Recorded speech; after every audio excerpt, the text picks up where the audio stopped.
Hello everyone, आज का video आपके मैथमेटिक्स के एग्जाम के लिए बहुत ज्यादा इंपॉर्टेंट है। अगर आप चाहते हो कि आप भी मैथ्स में 80 आउट ऑफ 80 स्कोर करो तो इस वीडियो को मिस मत करना, क्योंकि इस वीडियो में मैथमेटिक्स का हर एक इंपॉर्टेंट फॉर्मूला हमने डिस्कस किया है, वो भी कितने मिनट के अंदर, ओनली एंड ओनली 20 मिनट्स का आपको टाइम लगेगा अगर आप इसे पूरा सही ढंग से देखोगे तो अब इसको बिना टाइम वेस्ट के हम लोग स्टार्ट करते हैं। तो आप लोगों से एक छोटी सी रिक्वेस्ट रहेगी कि जल्दी से लाइक कर देना, शेयर कर देना और सब्सक्राइब कर लेना, क्योंकि इतने कम टाइम में इतना बेहतरीन कंटेंट आपको YouTube पर कहीं पे भी नहीं मिलेगा। 3 से 4 घंटे लगाओगे ना, जब जाकर के आपको इतना मिलेगा, लेकिन यही काम जो है मैं आपका 30 से 40 मिनट्स में कन्वर्ट करवा दूंगा। और कुछ लीजेंड्स होंगे जो कि इसको 2x पर या फिर 1.5x पर देखेंगे, तो देख लेना, लेकिन इसे पूरी जरूर से देखना, क्योंकि सारे इंपॉर्टेंट फॉर्मूलाज का रिवीजन हो जाएगा। फिर चाहे से बेसिक हो या स्टैंडर्ड हो, कोई भी क्वेश्चन खोलना आप कर लोगे। और एग्जाम से पहले इस वीडियो को एक बार और देख लेना। तो बिना टाइम वेस्ट किए चलिए स्टार्ट करते हैं।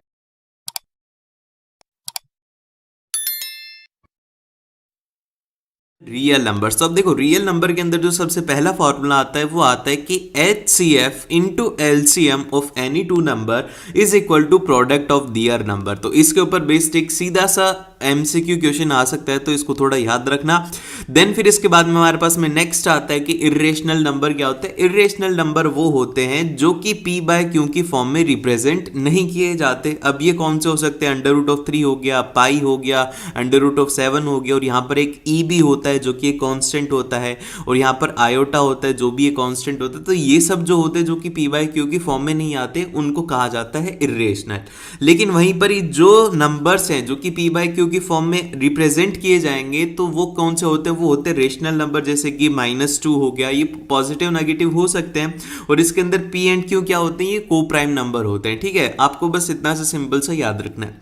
देन फिर इसके बाद में हमारे पास में जो नेक्स्ट आता है वो आता है पॉलिनोमियल। अब देखो पॉलिनोमियल से रिलेटेड क्वेश्चन क्या आता है कि डिग्री क्या रहेगी। तो आपको बेसिकली याद रखना है कि कोई भी एक पॉलिनोमियल है, जैसे कि P ऑफ x है, वो है ax की power n plus of b of x की पावर n-1। यहाँ पर जो पावर है x की वो कंटिन्यूअसली डिक्रीज होती जाएगी। अगली जो टर्म आएगी वो आएगी n-2, उससे अगली जो टर्म आएगी वो आएगी n-3। तो इस तरीके से x की पावर रिड्यूस होती जाएगी, और लास्ट के अंदर बचेगा कांस्टेंट जहां पर x की पावर 0 हो जाएगी। ठीक है, तो अब अगर हम बात करें कि डिग्री ऑफ पॉलिनोमियल क्या रहेगा, तो डिग्री ऑफ पॉलिनोमियल होती है highest power of x in p of x। इसके अंदर जो हाईएस्ट पावर है वही रहती है उस पॉलिनोमियल की डिग्री। जैसे कि इसके अंदर इसकी डिग्री की बात करें तो यहाँ पर हाईएस्ट पावर है x की पावर n, तो इसकी डिग्री क्या हो जाएगी? वो हो जाएगी n, इसकी डिग्री हो जाएगी। जो लीनियर होते हैं उनके लिए डिग्री होती है 1, क्योंकि यहाँ पर बस एक x के ऊपर 1 पावर रहती है। और जो क्वाड्रेटिक पॉलिनोमियल होते हैं इनके लिए डिग्री रहती है 2, जैसे कि ax² plus bx plus c। जरूरी नहीं है कि सिर्फ और सिर्फ 2 होगा, उससे कम भी प्रेजेंट हो सकते हैं।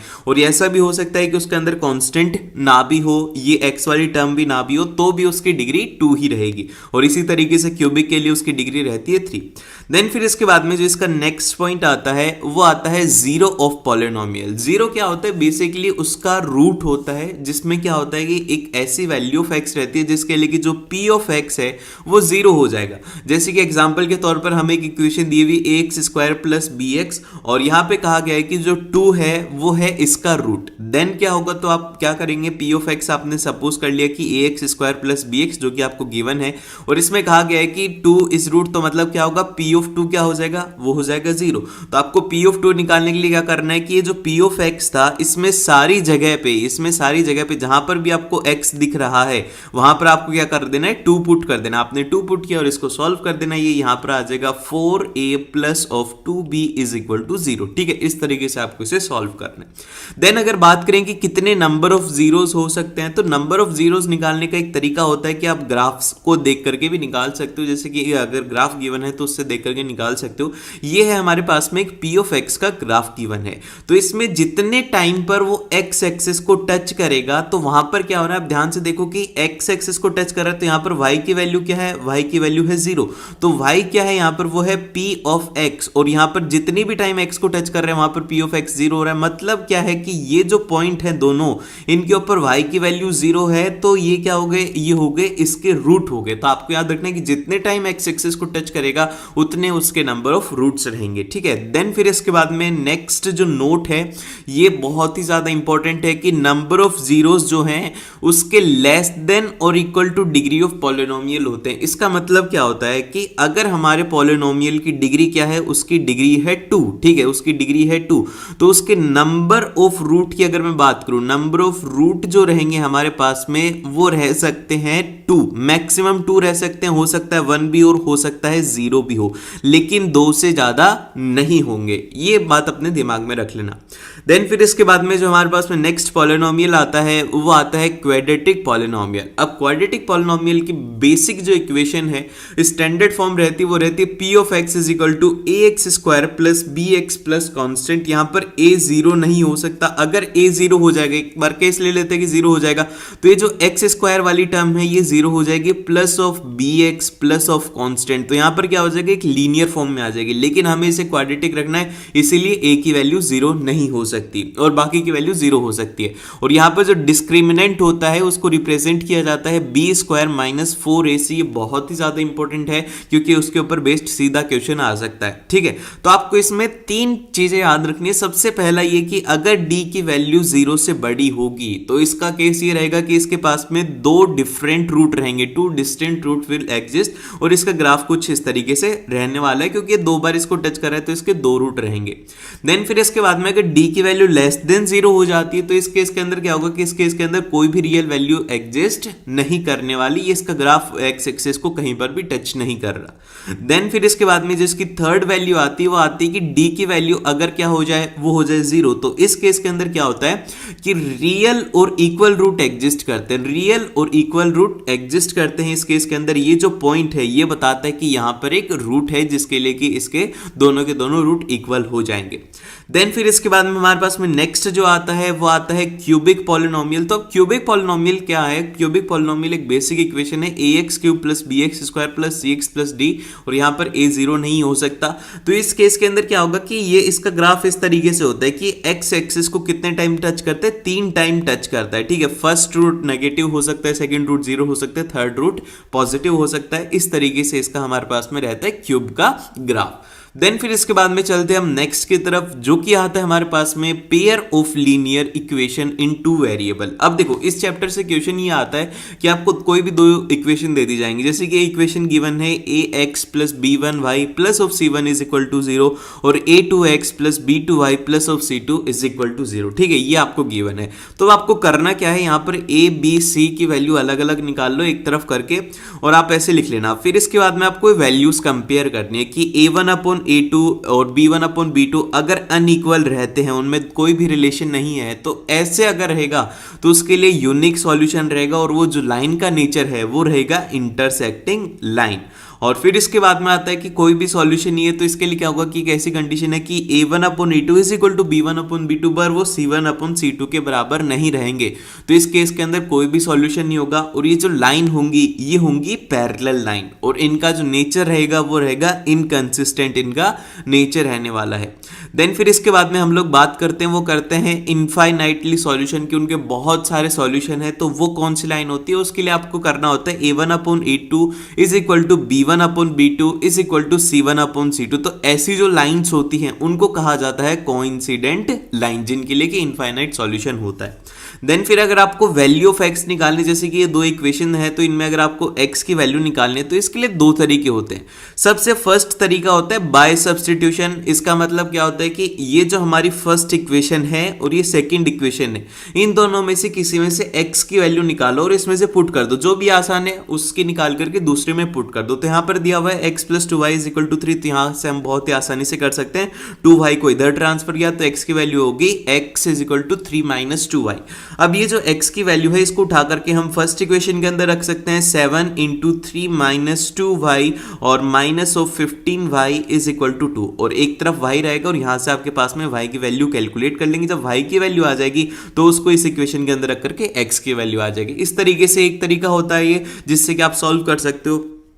अब जो दूसरा तरीका है वो है बाय एलिमिनेशन। अब देखो एलिमिनेशन के अंदर क्या होता है कि आप कोई एक पूरी टर्म को कैंसिल कर देते हो, या तो आप पूरी पूरी x की टर्म को कैंसिल कर दोगे या फिर आप पूरी पूरी y की टर्म को कैंसिल कर दोगे। तो यहां पर दो इक्वेशन गिवन है, x plus 3y is equal to 6 और दूसरी इक्वेशन गिवन है 2x plus 3y is equal to 12। तो आपको यहां पर कॉमन दिख रहा होगा कि ये 3y और 3y है, तो आपके दिमाग में आना चाहिए कि हम इनको आसानी से कैंसिल कर सकते। तो हम क्या करेंगे कि जो इक्वेशन फर्स्ट है उसको सेकंड में से सब्ट्रैक्ट करेंगे, सेकंड को फर्स्ट में से जब सब्ट्रैक्ट करेंगे तो 3y से 3y कैंसिल आउट हो गया और यहां पे बचा x और x की वैल्यू आ गई x इज इक्वल टू 6। अब x इज इक्वल टू 6 आप चाहो तो सेकंड में पुट कर दो या फिर आप चाहो तो फर्स्ट में पुट कर दो, वहां से आपके पास में y की वैल्यू आ जाएगी। तो जो भी आपको तरीका सही लगे एग्जाम के अंदर उससे आपको एग्जाम में सॉल्व कर देना है। देन फिर इसके बाद में हमारे पास में जो नेक्स्ट आता है वो आता है क्वाड्रेटिक इक्वेशन। अब देखो क्वाड्रेटिक इक्वेशन जो है उसमें जो क्वेश्चन आते हैं वो आते हैं नेचर ऑफ रूट्स पे, ठीक है। तो हम नेचर ऑफ रूट्स डिस्कस करते हैं, लेकिन उससे पहले थोड़ा सा बेसिक देखो। वो ये है कि बेसिक क्वाड्रेटिक इक्वेशन रहेगी वो रहेगी ax square plus of bx plus constant, यहाँ पर a जीरो नहीं रहेगा और इसके दो रूट रहेंगे अल्फा और बीटा, और अल्फा बीटा इसके रूट रहने वाले। अब हम बात करते हैं कि इस क्वाड्रेटिक इक्वेशन का सॉल्यूशन किस तरीके से होता है। दो तरीके होते हैं। सबसे पहला जो तरीका होता है वो होता है क्वाड्रेटिक फॉर्मूला, जो कि आप अभी याद कर लो। वो है कि अगर आपको x की वैल्यू निकालनी है तो वो होता है minus of b plus minus, यहां पर आ जाता है, मैं एक बार कलर चेंज कर लेता हूं, minus of b plus minus of, यहां पर याद रखो ये होता है पॉजिटिव और नेगेटिव। अगर अल्फा चाहिए तो उसके लिए पॉजिटिव रखना है और अगर बीटा चाहिए तो उसके लिए नेगेटिव रखना है। देन फिर इसके बाद में क्या होता है कि under root of b square minus 4ac divided by 2a। इसको आप थोड़ा सा सिंप्लीफाई करके लिख सकते हो minus of b plus minus under root of d divided by में 2a, क्योंकि d की वैल्यू क्या होती है, वो होती है हमारे पास में b square minus of 4ac। तो इसको हम ऐसे भी सिंप्लीफाई करके लिख सकते हैं। देन फिर इसके बाद में यहाँ पर जो d है वो होता है b स्क्वायर माइनस 4ac, जो कि इसका डिस्क्रिमिनेंट होता है। अब इसके बाद में जो सबसे इंपॉर्टेंट टॉपिक है जिससे कि क्वेश्चन आएगा ही आएगा, आपको एग्जाम के अंदर देखने को मिलेगा इस सेकंड वाले पॉइंट से, वो ये है कि nature of root. Nature of root क्या रहेगा, अब d इज ग्रेटर देन 0, तो इस केस के अंदर रियल और अनइक्वल रूट रहेंगे, लेकिन जो रूट है उनकी वैल्यू रहेगी minus of b plus minus under root of d upon में 2a। तो आपको वैल्यू भी याद रख लेने की यार, अगर d की वैल्यू ग्रेटर देन 0 है तो ये वाला फॉर्मूला लगा करके सीधी सी वैल्यू निकाल लेनी है। और अगर मान लो कि d की वैल्यू 0 हो जाती है, बहुत बार क्वेश्चन के अंदर आएगा कि the quadratic equation having the equal solution, तो उस केस के अंदर आपको क्या करना है कि d की वैल्यू को 0 करना है। और अगर आपको रूट निकालने तो वो सीधे रूट होते हैं x is equal to minus of b by 2a। आपको ये फॉर्मूला लगाने की जरूरत ही नहीं है, क्वाड्रेटिक फॉर्मूला सीधा आपके पास में रूट आ जाएंगे। देन फिर अगर आपके पास में d लेस देन 0 होता है तो इस केस के अंदर क्या होता है कि आप देख रहे हो कि ये जो d है ये होता है अंडर रूट में। अगर ये नेगेटिव हो जाएगा, अंडर रूट के अंदर नेगेटिव टर्म एग्जिस्ट ही नहीं करती, इसीलिए कोई भी रियल रूट नहीं बनेगा। तो जहां पर भी आ जाए कि d इज लेस देन 0, वहां पर हाथों हाथ लिख देना कि कोई भी रियल रूट एग्जिस्ट नहीं करेगा, आगे सॉल्व करने की जरूरत नहीं है। फिर इसके बाद में आता है हमारे पास में वो आता है अर्थमेटिक प्रोग्रेशन, मतलब AP। इसके अंदर इसके फॉर्मूलाज इंपॉर्टेंट है और इसमें कोई भी कंसेप्ट नहीं है, बेसिक है, आपको पूरे सिंपल से फॉर्मूलाज लगाने और आपको सॉल्व करते जाना है। तो इसके अंदर क्या होता है कि अगर एक कोई फर्स्ट टर्म है जैसे कि 1 है और सेकंड है 2 और थर्ड है 3 और फिर फोर्थ है 4, तो यहां पर क्या हो रहा है कि सभी के अंदर +1 का एडिशन होते जा रहा है, ठीक है, सभी के अंदर +1 का एडिशन हो रहा है। तो ऐसी टर्म होती हैं जिनके अंदर कंटिन्यूअस में एक सीक्वेंस के अंदर कोई नंबर ऐड होता है, उसको कहते हैं AP। अब जैसे कि ये है, ये हो गया A, नेक्स्ट टर्म क्या होगी वो होगी a प्लस डी, फिर थर्ड टर्म क्या होगी वो होगी a प्लस 2d, फिर फोर्थ टर्म क्या होगी वो होगी a प्लस 3d। तो इस तरीके से कंटिन्यू में सिक्वेशंस चलता जाएगा और जो फर्स्ट टर्म होती है उसको रिप्रेजेंट किया जाता है a से और सेकेंड टर्म को हम लिखते हैं a प्लस d से। और यहाँ पर जो d है वो होता है कॉमन डिफरेंस, जिसकी की वैल्यू होती है next term minus of previous term. जैसे कि अगर आपको वैल्यू निकालने d की तो a2 माइनस आपको a1 करना पड़ेगा और ये सभी की वैल्यू सेम रहती है, चाहे से आप a3 माइनस a2 कर लो, a4 माइनस a3 कर लो, d की वैल्यू हमेशा ही कांस्टेंट रहती है। और d जो है वो हमारा हो सकता है पॉजिटिव भी हो सकता है, नेगेटिव भी हो सकता है और ये जीरो भी हो सकता है। अगर आपके पास में d की वैल्यू नेगेटिव आ रही है तो घबराने की जरूरत नहीं है, आप सही कर रहे हो, ठीक है।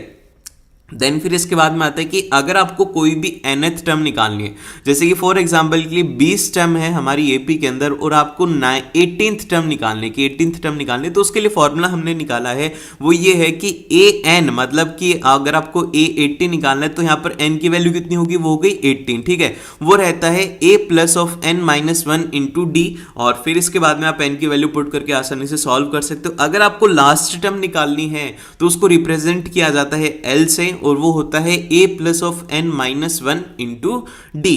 देन फिर इसके बाद में अगर हम बात करें नेक्स्ट जो आता है वो आता है कि nth टर्म फ्रॉम एंड, की अगर एंडिंग से आपको बोला जाए कि nth टर्म होती है तो वो कैसे निकालोगे, तो उसको निकालने का तरीका बहुत ही ज्यादा आसान होता है। वो होता है कि लास्ट टर्म जो है वो हो जाती है फर्स्ट टर्म, और फिर इसके बाद में आपको माइनस करने देना होता है n माइनस 1 इंटू डी। बस इसके फॉर्मूला के अंदर इतना से चेंज है, अगर एंड है तो वहां पर l आ जाता है और माइनस आ जाता है n माइनस 1 इंटू डी।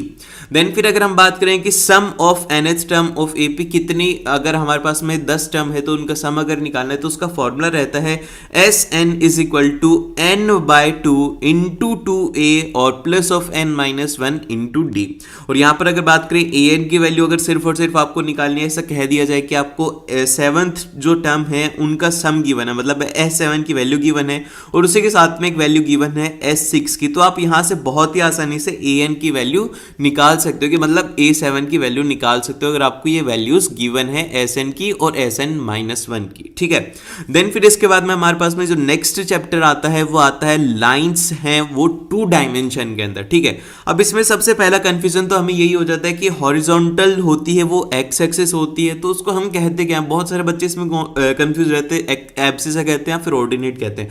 तो अभी याद कर लो, हॉरिजॉन्टल एक्सिस को कहा जाता है एक्स एक्सिस और इसका नाम होता है वो होता है एब्सिसा, और जो वर्टिकल होती है उसको कहा जाता है वाई एक्सिस और इसका नाम होता है वो होता है ऑर्डिनेट, ठीक है। ये दोनों अलग अलग होती हैं, एक को याद रख लो दूसरे वाली का अपने आप पता रहेगा कि यार दूसरा नाम जो है वो वाई एक्सिस के लिए रहेगा। देन फिर इसके बाद में यहाँ पर आता है वो आता है डिस्टेंस फार्मूला। अब देखो डिस्टेंस फार्मूला किसके बीच में लगाया जाता है कि एक पॉइंट कोई भी पी है यहाँ पर और एक कोई दूर पॉइंट है क्यों, और इनके कोऑर्डिनेट्स हमें गिवन है, तो इनके बीच की जो डिस्टेंस है वो हम निकाल सकते हैं इस फार्मूला से। वो होता है अंडर रूट में x2 माइनस ऑफ x1 का square plus of y2 minus of y1 का स्क्वायर की जो नेक्स्ट पॉइंट है उसमें से आपको प्रीवियस पॉइंट की वैल्यूज को सब्ट्रैक्ट करके आपके पास में डिस्टेंस की वैल्यू आ जाएगी। देन फिर इसके बाद में आता है सेक्शन फार्मूला। सेक्शन फार्मूला जो है इसको इंपॉर्टेंट मार्क कर लो, अगर क्वेश्चन आएगा तो सीधा 3 नंबर के अंदर आने वाला है, ठीक है। तो इस सेक्शन फार्मूला के अंदर क्या होता है कि कोई भी एक ए पॉइंट है और एक है हमारे पास में ये बी पॉइंट, ठीक है। ये है एक लाइन के ऊपर और इनमें कोई भी एक पी पॉइंट है बीच में जो कि इनको स्प्लिट कर रहा है m1 रेशियो m2 के अंदर, ठीक है। m1 रेशियो m2 के अंदर इनको क्या कर रहा है, स्प्लिट कर रहा है। तो अगर हमें निकालनी है कि p के कोऑर्डिनेट क्या होंगे, तो इसके लिए हमारे पास में फॉर्मूला रहता है वो ये रहता है कि m1 into x2 plus minus of m2 into x1 divide by में आ जाता है m1 plus minus of m2।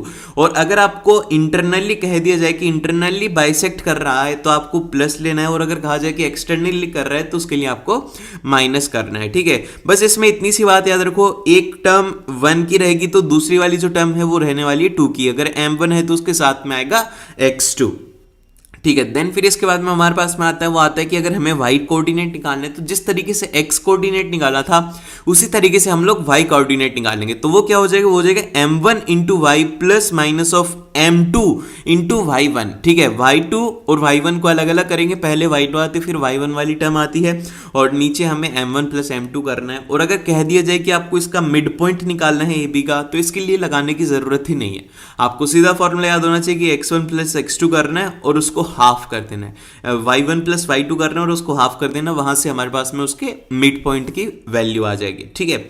Then फिर इसके बाद में आते हैं यहाँ पर नेक्स्ट फॉर्मूला जो कि है एरिया ऑफ ट्राइंगल। देखो इससे रिलेटेड क्वेश्चन बहुत ही कम आते हैं, लेकिन फिर भी एक बार आप अपनी सेफ्टी के लिए याद रख लो कि half of x1 into y2 minus y3 plus of x2 into y2 minus y1 plus of x3 into y1 minus y2, तो ये होती है एरिया की वैल्यू। देन फिर यहाँ पर एक और जो पॉइंट आता है वो आता है सेंट्रोइड। सेंट्रोइड की वैल्यू क्या होती है, सेंट्रोइड की वैल्यू होती है x1 plus x2 plus x3 bye 3 और y की वैल्यू होती है वो होती है y1 plus y2 plus y3 divide by में 3, ठीक है। और यहाँ पर एक इंपॉर्टेंट पॉइंट मैंने लिखा हुआ है क्योंकि बहुत बार एग्जाम के अंदर आता है कि फॉर द कोलिनियर पॉइंट, मतलब कोलिनियर का मतलब ये होता है कि एक ए पॉइंट है और एक बी पॉइंट है और एक सी पॉइंट, ये तीनों के तीनों पॉइंट क्या हैं, एक ही लाइन के अंदर लाई कर रहे हैं। तो ऐसे जो पॉइंट होते हैं इनको कहा जाता है कोलिनियर पॉइंट।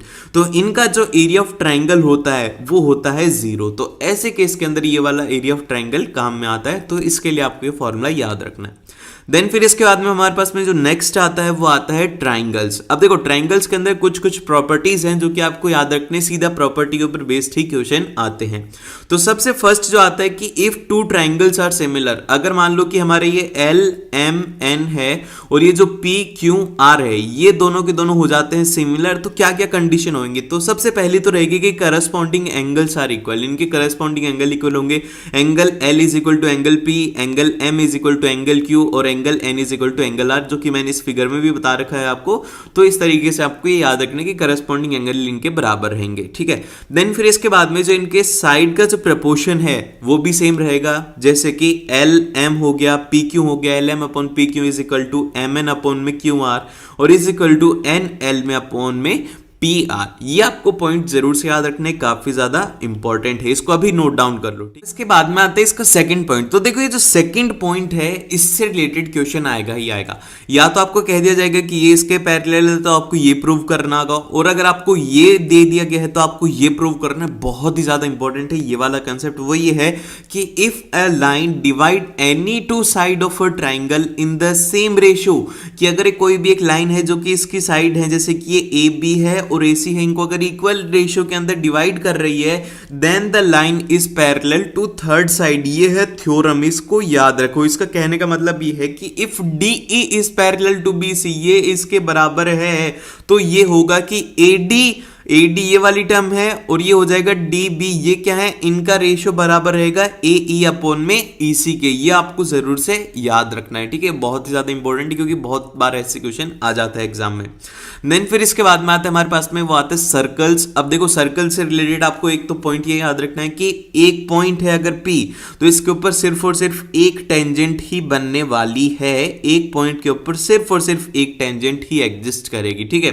देन फिर इसके बाद में नेक्स्ट जो आता है कि the length of tangent drawn from an external point to a circle are equal, कि अगर हमारे एक एक्सटर्नल पॉइंट है R जो कि इससे दूर है और इससे अगर हम इसके ऊपर टेंजेंट ड्रॉ कर रहे हैं ये दोनों, तो इनमें क्या होगा कि इनकी लेंथ बराबर रहेगी RP is equal to RQ।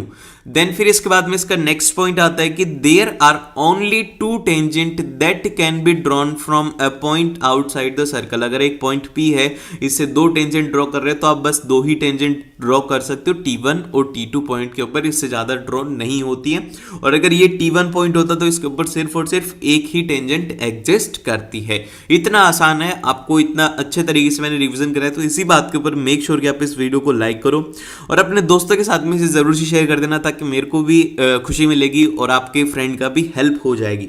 Then फिर इसके बाद में हमारे पास में आती है वो आती है ट्रिग्नोमेट्री। अब देखो ट्रिग्नोमेट्री के जितने भी फॉर्मूलाज है ना, उनको याद रखना बहुत ही ज्यादा आसान है। आपको लग रहा होगा टफ है, लेकिन बहुत ही ज्यादा आसान है। जैसे कि अगर मैं बात करूं ट्रिग्नोमेट्री रेशियो के अंदर, वो होता है, ये टेबल याद रख लो, ये होती है PBP और ये हो जाता है HHB। इसका मतलब ये होता है, आपको याद रखना है कि पंडित बद्री प्रसाद हर हर बोले। आप यहां पर पंडित का P ले लो, बद्री का B ले लो, प्रसाद का P ले लो, हर हर का H और B ले लो। तो ये टेबल बन गई हमारी। और इसके अंदर जब आप इस टेबल को बना लोगे तो ये जो P/H रहता है ये होता है साइन थीटा, और B/H रहता है वो रहता है कॉस थीटा, और टेन थीटा की वैल्यू रहती है वो रहती है P/B। ये बहुत ही ज्यादा आसान हो गया। और उसी के साथ में अगर आपको कॉसेक वगैरह की वैल्यू निकालनी है तो कॉसेक के लिए क्या याद रखो, कॉसेक जो है उसको क्या चाहिए होगा, C के साथ में आपको हमेशा S लगा देना है। तो कॉसेक हो गया, तो आप इसको लिख सकते हो cosec theta is equal to 1 upon में साइन थीटा, और इसकी वैल्यू हो जाएगी H/P। और अगर बात करें सेक थीटा, तो सेक के लिए यहां पर ऐसा रहा है तो आपको यहां पर कॉस लगा देना होगा, तो वो हो जाएगा 1 अपॉन में cos theta is equal to H upon में B। और अगर बात करें कॉट थीटा की, तो कॉट थीटा के लिए ऐसा कुछ भी नहीं होता, इसके लिए होता है 1 अपॉन में टेन थीटा, और इसकी वैल्यू हो जाती है B/P। बहुत ही ज्यादा आसान था ये, ठीक है। इस तरीके से आपको याद रखना है, ठीक है। अगर आपको कोई क्वेश्चन सॉल्व नहीं हो रहा तो इसका मतलब ये है कि आप उसमें पाइथागोरस थ्योरम नहीं लगा पा रहे हो। तो हर एक क्वेश्चन के अंदर आपको ध्यान से देखना है कि अगर वो सॉल्व नहीं हो रहा तो कहीं वहीं पर पाइथागोरस थ्योरम तो नहीं लग रही। वो होता है हाइपोटेनियस का square is equal to base का स्क्वायर प्लस ऑफ परपेंडिकुलर का स्क्वायर, ये रहती है हाइपोटेनियस थ्योरम। देन फिर ये होगी हमारे पास में वैल्यूज। तो वैल्यूज आपको याद रखना है कि साइन थीटा ऑफ जीरो कितना रहता है, वो रहता है 0, 30 के ऊपर हाफ रहता है, 45 के ऊपर 1/√2 रहता है, और 30 के ऊपर मतलब 60 डिग्री जो है उसके ऊपर रहता है √3/2, 90 डिग्री के ऊपर इसकी वैल्यू रहती है 1। और इसी तरीके से cos थीटा की याद रख लो, tan थीटा की आप आसानी से बना सकते हो sin थीटा अपॉन में cos थीटा करके। अगर याद नहीं है तो इस तरीके से करके आप बहुत ही आसानी से जल्दी से इनकी वैल्यूज निकाल सकते हो। देन फिर यहां पर आती है ट्रिग्नोमेट्रिक आइडेंटिटीज। तो ट्रिग्नोमेट्रिक आइडेंटिटी नंबर 1 आती है, वो आती है cos square theta plus of sin square theta is equal to 1 रहता है। और अगर आप इस पूरी इक्वेशन को क्या कर दोगे, sin स्क्वायर थीटा से अगर डिवाइड कर दोगे तो आपके पास में जो नेक्स्ट इक्वेशन बनेगी वो बनेगी tan square theta plus of 1 is equal to sec square theta. और एक बार हमने sin स्क्वायर थीटा से किया, अब इसको cos स्क्वायर थीटा से करेंगे तो क्या बनेगी, इसकी थर्ड इक्वेशन बन जाएगी, वो हो जाएगी cot square theta plus 1 is equal to cosec square theta. तो ये 3 इक्वेशन है, ये तीनों की तीनों याद रख लो तो आपको अच्छे से इसमें कोई भी मतलब क्वेश्चन नहीं रुकने वाला। इसके बाद में आता है हमारे पास में हाइट एंड डिस्टेंस। तो देखो हाइट एंड डिस्टेंस के अंदर बेसिकली 2 चीजें याद रखनी है, एक तो है एंगल ऑफ एलिवेशन और एक है एंगल ऑफ डिस्पर्सन। तो देखो दोनों एक ही चीज होती है। एग्जाम के अंदर अगर एंगल ऑफ डिस्पर्सन आए तो मतलब क्या है कि ऑब्जेक्ट को कहीं ऊपर से देखा जा रहा है, ठीक है, वो होता है एंगल ऑफ डिस्पर्सन। और अगर नीचे से देखा रहा है तो वहां पर आता है एंगल ऑफ एलिवेशन, ठीक है। ये है बहुत ही बेसिक, ये आपको पता होना चाहिए। अब जो काम की बात है वो है ये कि अगर आपसे कहा जाए कि कोई भी हाइट ऑफ ऑब्जेक्ट अगर निकालनी है, जैसे कि फॉर एग्जाम्पल के लिए यहाँ पे क्या है कि यहाँ पर एक h हाइट की एक बिल्डिंग है जिसके ऊपर की एक y हाइट का फ्लैग लगा हुआ, और आपसे बोला गया कि इसकी लेंथ बताओ और अल्फा और बीटा की आपको वैल्यू दे दी है। तो आपको किस तरीके से इसको सॉल्व करना है, तो बेसिकली आपको यहाँ पर 2 इक्वेशन बनानी होंगी। एक इक्वेशन बनेगी इस ट्रायंगल के लिए जिसके अंदर एंगल क्या है, वो है अल्फा। तो यहाँ पे हम इसको लिख देंगे, वो लिख देंगे tan of alpha is equal to h upon में x। देन फिर इसी तरीके से हम दूसरे वाला जो हमारा ट्रायंगल था, ये वाला बड़े वाला ट्रायंगल, इसके अंदर हम लिखेंगे tan of beta is equal to h plus y, क्योंकि ये टोटल हाइट ली जाएगी इसके अंदर, क्योंकि परपेंडिकुलर ये होता है और बेस ये है, तो यहां पर ये हो जाएगा परपेंडिकुलर अपॉन में बेस। तो इस तरीके से 2 इक्वेशन बनेगी और आप इसको बहुत ही आसानी से सॉल्व कर सकते हो। देन फिर इसके बाद में आते हैं यहां पर एक बहुत फेमस क्वेश्चन ये रहता है कि इसके अंदर कोई भी एक ऑब्जेक्ट है, जैसे कि एक ऑब्जेक्ट पहले ए पॉइंट पर था, फिर बी पॉइंट के ऊपर था, उसके एंगल ऑफ एलिवेशन दिया हुआ, या फिर बोल दिया जाएगा कि कार ट्रेवल कर रही है। तो ऐसे केस के अंदर क्या होता है कि हमें कंफ्यूजन होता है कि कौन से वाला एंगल बड़ा होगा, कौन से वाला छोटा होगा। तो सबसे पहले तो कंफ्यूजन ये दूर करो कि ना जो इसके पास में एंगल होगा, जो कि इसके बेस के पास में एंगल होगा ना, वो होगा हमेशा बड़ा। तो बीटा जो है वो ऑलवेज ग्रेटर देन अल्फा रहेगा।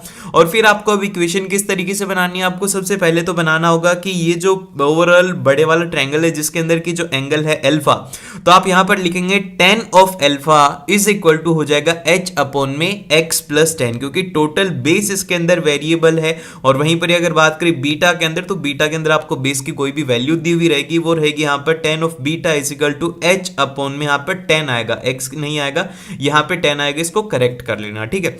देन फिर इसके बाद में चलते हैं हम नेक्स्ट की तरफ, जो कि आता है अब एरिया रिलेटेड टू सर्कल। हम देखो इसके अंदर सबसे फर्स्ट तो आपको पता है कि एरिया ऑफ जो हमारा सर्कल होता है वो होता है पाई आर स्क्वायर, और उसका सर्क्यूमफेरेंस होता है वो होता है 2 पाई आर, आर होता है यहाँ पे रेडियस। तो अब इसके बाद में जो इंपॉर्टेंट है वो ये है कि जैसे कि ये हमारा सर्कल है और इसमें हमने ये सेक्टर मार्क कर रखा है, आपको दिख रहा होगा ये ग्रीन कलर का, तो इसका एरिया क्या होगा। तो इसका जो एरिया रहता है कोई भी सेक्टर का, वो रहने वाला है हमारे पास में थीटा अपॉन 360 डिग्री। मतलब थीटा इसका कोई भी एंगल होगा कि ये 60 डिग्री की आर्क है या फिर ये 80 डिग्री की आर्क है, जितने भी डिग्री की आर्क है वो यहाँ पर थीटा की वैल्यू रखेंगे, फिर 360 से डिवाइड करके पाई आर स्क्वायर से जब मल्टीप्लाई करेंगे तो इस सेक्टर का पूरे का एरिया आ जाएगा। और वहीं पर अगर हमें ये जो रेड वाला मार्क्ड है, इसकी अगर हमें मान लो कि ये निकालना है कि इसकी लेंथ कितनी है, लेंथ ऑफ आर्क कितनी है, तो वो हम निकालेंगे इसी तरीके से थीटा अपॉन में 360, और टोटल कितना है वो है 2 पाई आर से मल्टीप्लाई कर दिया। बहुत ही ज्यादा आसान था, इसके अंदर बस 3 से 4 फॉर्मूला है और आपका ये चैप्टर क्लियर। देन फिर इसके बाद में जो नेक्स्ट चैप्टर आता है जिसके अंदर सबसे ज्यादा फॉर्मूलाज हैं, वो है हमारा सरफेस एरिया एंड वॉल्यूम। अब देखो इसमें है ना तीन चीजें आपको याद रखने, एक तो लेटरल सरफेस एरिया जो कि आप कर्व्ड सरफेस एरिया भी बोलते हो, और उसी के साथ में टोटल सरफेस एरिया और उसकी वॉल्यूम। बस तीन चीजें अगर किसी की याद है तो फिर आपसे कोई भी क्वेश्चन गलत नहीं होगा। तो सबसे फर्स्ट अगर मैं बात करूं, यहां पर क्यूब है तो क्यूब के अंदर सारी सारी साइड्स इक्वल होती है, तो इसका जो लेटरल सरफेस एरिया है वो होता है 4a², और अगर बात करें टोटल सरफेस एरिया वो होता है 6a², और वहीं पर अगर इसकी वॉल्यूम की बात करें तो इसकी वॉल्यूम होती है a³ की, मतलब इसकी कितनी कैपेसिटी होती है वो होती है a³, और अगर इसकी डायगोनल की बात करें वो होता है √3 × a। ठीक है, ये चार चीजें आपको इसमें याद रखने। इसी तरीके से क्यूबॉइड जो है, क्यूबॉइड के अंदर डिफरेंस ये होता है कि इसके अंदर लेंथ अलग होती है, ब्रेथ अलग होती है और हाइट अलग होती है, सब कुछ अलग होता है। तो इसका जो लेटरल सरफेस एरिया है वो रहेगा हमारे पास में 2 × लेंथ प्लस ब्रेथ × हाइट, और इसी तरीके से टोटल सरफेस एरिया है वो रहेगा 2 × LB + BH + LH। ये रहेगा पूरा पूरा उसका टोटल सरफेस एरिया। मतलब लेटरल सरफेस एरिया के अंदर क्या है कि ये जो दीवार है ये बस चार दीवार हैं, ऊपर की और नीचे की दीवार को इंक्लूड नहीं करना है। तो वो अब इसके बाद में यहाँ पर जो नेक्स्ट इसकी वॉल्यूम आती है, वॉल्यूम के लिए आपको क्या करना है कि लेंथ × ब्रेथ × हाइट कर देना, वहां से इसकी वॉल्यूम आ जाएगी। और एक बात यहाँ पर इंपॉर्टेंट आप मार्क करके लिख लो कि जो ये लेटरल सरफेस एरिया और कर्व्ड सरफेस एरिया होता है ये होता है मीटर स्क्वायर में, और अगर यूनिट नहीं दी हुई है क्वेश्चन में तो आपको लिखना होगा यूनिट स्क्वायर, क्योंकि इसका जो नंबर है वो रहता है हाफ मार्क्स रहता है कि अगर आप यूनिट लिखते हो नहीं लिखते हो, और अगर आंसर सही निकाल रहे हो यूनिट नहीं लिख रहे तो वहां पर गलती हो सकती है। और जो वॉल्यूम की रहेगी वो रहेगी मीटर क्यूब। लास्ट के अंदर आंसर में लगा देना कि 70 मीटर क्यूब, 60 मीटर क्यूब, इस तरीके से आपको ये करना है। देन फिर इसके बाद में हम चलते नेक्स्ट की तरफ, लेकिन उससे पहले यहाँ पर है डायगोनल। डायगोनल की वैल्यू क्या रहती है, वो रहती है L² + B² + H² का स्क्वायर रूट रहेगा। देन फिर इसके बाद में हमारे पास में जो नेक्स्ट आता है वो आता है यहाँ पर राइट सर्कुलर सिलेंडर। अब ये जो राइट सर्कुलर सिलेंडर है इसका जो लेटरल सरफेस एरिया रहेगा, मतलब कि इसके जो हम देख सकते हैं उसको यहाँ पर आपसे कह दिया जाएगा कि बेस को, टॉप को पेंट नहीं करना और आपको उसके कर्व्ड सरफेस एरिया को पेंट करना है, तो वो याद होना चाहिए 2πRh। और टोटल सरफेस एरिया के अंदर क्या होगा कि सरफेस एरिया ऑफ बेस, ठीक है, बेस का मतलब ये तो टॉप है, ये टॉप है, और उसी के साथ में जो बेस है इसका एरिया भी ऐड कर दिया जाता है। इसका एरिया क्या होगा, यह है सर्कुलर में, तो सर्कुलर का एरिया क्या होता है भैया, वो होता है πr², तो इनका भी हो जाएगा πr² दोनों का, तो 2πr² इसमें एडिशनल ऐड करना होता है।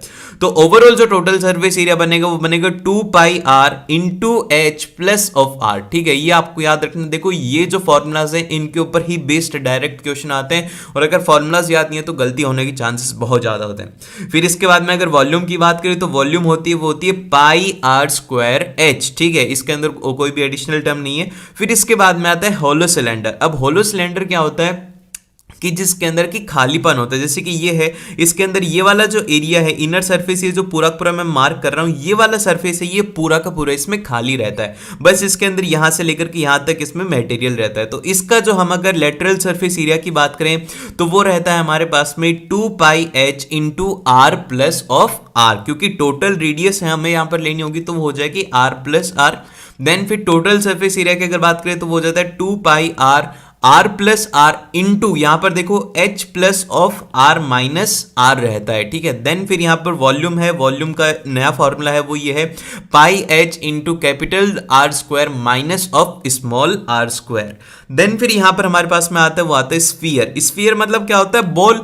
बॉल का basically total surface area, lateral surface area दोनों एक ही रहता है, क्योंकि उसको आप देखोगे तो और कोई सा भी सरफेस नहीं है उसके पास में।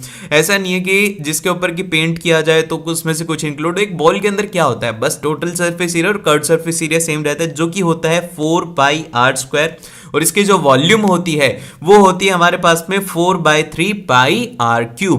और वहीं पर अगर मान लो कि एक स्फीयर है जिसके अंदर कि ये जो बाहर वाला एरिया है और एक उसके अंदर एक छोटी सी बॉल है और वो है अंदर से खोखली, तो आप बोल सकते हो होलो स्फीयर है।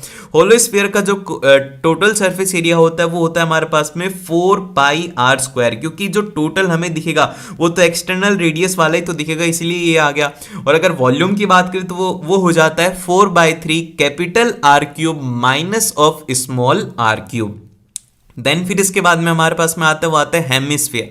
अब देखो हेमिस्फीयर के अंदर अगर हम लेटरल सरफेस एरिया की बात करें तो वो रहता है 2πr²। बहुत ही मतलब जो स्फीयर था उसका आधा कर दो, लेकिन जो टोटल सरफेस एरिया है वो होता है यहाँ पर 3πr² होता है, क्योंकि 2πr² तो इसका लेटरल सरफेस एरिया होगा जो कि हमें दिखता है, लेकिन एरिया ऑफ टॉप भी तो रहेगा नहीं। आप देख रहे हो ना इसमें कटोरी के जैसा है, ये तो कटोरी के जैसा है तो उसके ऊपर कुछ ना कुछ एरिया ऊपर का भी रहता है, तो वो ऐड होकर के यहाँ पे इसका बन जाता है 3πr²। और इसकी जो वॉल्यूम रहती है वो रहती है 2/3πr³। देन फिर इसके बाद में हमारे पास में आता है वो आता है राइट सर्कुलर कोन। तो जो राइट सर्कुलर कोन है उसके अंदर एक नई टर्म आती है, वो आती है स्लेंट हाइट, जिसको कि रिप्रेजेंट करा जाता है एल से। और ये किस तरीके से होती है कि ये जो आपने जैसे टोपी देखी होगी हैप्पी बर्थडे वाली, तो हैप्पी बर्थडे वाली जो टोपी होती है उसके ऊपर ये इस तरीके से इंक्लाइंड जो होता है इसको कहा जाता है स्लेंट हाइट। ये एच हाइट के ऊपर रहती है और इसके साथ में आर रेडियस इसका रहता है। स्लेंट हाइट की जो वैल्यू रहती है वो रहती है हमारे पास में √h² प्लस ऑफ r²। और वहीं पर अगर इसके लेटरल सरफेस एरिया की बात करें तो वो रहता है πrl, और l की वैल्यू आप यहां पर रख दीजिए तो आपके पास में आंसर आ जाएगा। फिर टोटल सरफेस एरिया जो रहता है वो रहता है πr × l+r रहता है। ये है स्लेंट हाइट। यहां पर हाइट का कहीं पर भी काम नहीं, हाइट का काम है बस और बस वॉल्यूम के अंदर।